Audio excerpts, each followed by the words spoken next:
যখনই সামার আসে অনেক বেশি গরম পড়ে তখন এই খাবারটা হচ্ছে আমার সবচাইতে বেশি ফেভারিট। কারণ হচ্ছে এটা খেলে পেট, মন, শরীর সব কিছু ঠান্ডা হয়ে যায়।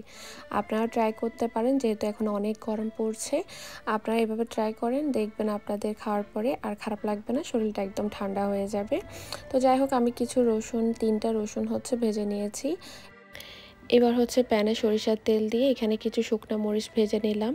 আর যখন মরিচটা ভাজা হয়ে গিয়েছে এটাকে আমি প্যান থেকে উঠিয়ে নিচ্ছি। এবার একটি বাটি নিয়ে নিলাম, আর বাটিতে যেই রসুনটা আমরা পুড়িয়ে নিয়েছি ওই রসুনটা অনেকটা নরম হয়ে গিয়েছে। এবার হাতে এটাকে খুব ভালো করে ম্যাশ করে নিচ্ছি। ম্যাশ করা হয়ে গেলে আমি এখানে 2টা শুকনো মরিচ নিয়ে নিলাম, আর সাথে লবণ দিয়ে শুকনো মরিচটাও খুব ভালো করে ম্যাশ করে নিচ্ছি। খুব ভালোভাবে ম্যাশ করা হয়ে গেলে আমি এখানে হচ্ছে 1 টেবিল চামচ সরিষার তেল দিয়ে দিলাম, আর সব কিছু খুব ভালো করে মিক্স করে নিচ্ছি। সব কিছু খুব ভালোভাবে মিক্স করা হয়ে গেলে আমি এখানে একটি লেবু নিয়ে নিলাম, আর লেবুটার পুরোটাই রস দিয়ে দিলাম। আপনারা লেবুর পরিবর্তে এখানে আচারও দিতে পারবেন, আচার দিয়েও কিন্তু এই কাজিটা খেতে খুবই ভালো লাগে। সেই ক্ষেত্রে সব কিছু দিবেন, বাট লেবুর পরিবর্তে আপনারা এখানে হচ্ছে আচার দিয়ে দিবেন। আর এখন হচ্ছে আমি এখানে 2 গ্লাস পানি দিয়ে দিচ্ছি। পানিটা দেওয়া হয়ে গেলে আমি এখানে আরও কিছু লেবু দিয়ে দিচ্ছি, সাথে হচ্ছে ধনিয়া পাতা কুচি দিয়ে দিলাম। এবার হচ্ছে সব কিছু খুব ভালোভাবে মিক্স করে নিচ্ছি।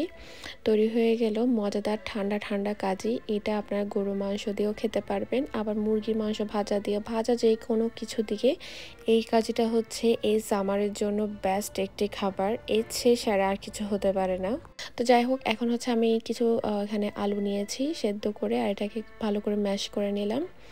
এখন হচ্ছে একটি বাটিতে এখানে শুকনো মরিচ আর লবণ দিয়ে খুব ভালোভাবে মাখিয়ে নিচ্ছি।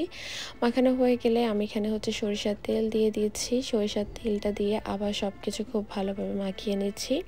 মাখানো হয়ে গেলে আমি এখানে কিছু কাঁচামরিচ কুচি দিয়ে দিচ্ছি, কারণ আমার আলু ভর্তাটা ঝাল না হলে ভালো লাগে না। ঝাল ঝাল আলু ভর্তা খেতে আমার বেশি পছন্দ।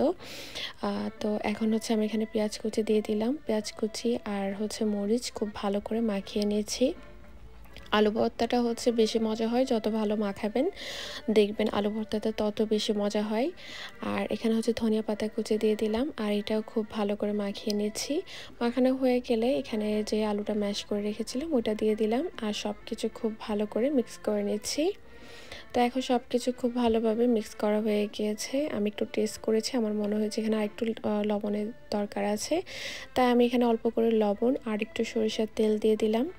আর আবার সব কিছু খুব ভালো করে মাখিয়ে নিচ্ছি। মাখা হয়ে গেলে আমি হচ্ছে এটাকে হাতে গোল গোল করে বল শেপ করে নিচ্ছি, কারণ এভাবে হচ্ছে আলু ভর্তাটা দেখতে বেশি লোভনীয় লাগে।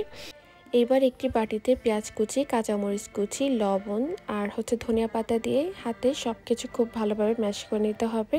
ম্যাশ করা হয়ে গেলে আমি এখানে 3টা ডিম দিয়ে দিচ্ছি।